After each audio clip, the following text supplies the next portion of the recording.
ക്രീമിനെ പോലെ ഇല്ലേ, ഇത് പാൽക്കട്ടയാണ്. മിക്സിയിലേക്ക് ഇടാം.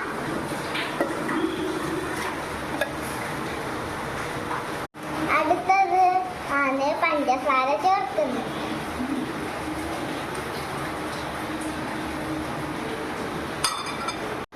ഇത് നമ്മളിപ്പോ ഒന്ന് അരച്ചെടുക്കാം.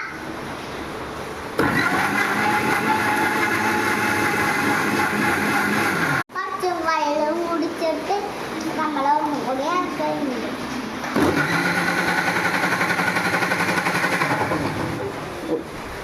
ഈ ജ്യൂസ് ഗ്ലാസ്സിലേക്ക് ഒഴിക്കുന്നത്.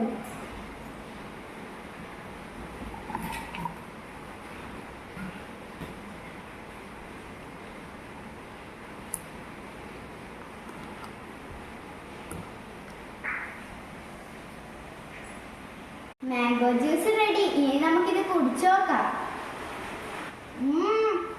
സൂപ്പർ.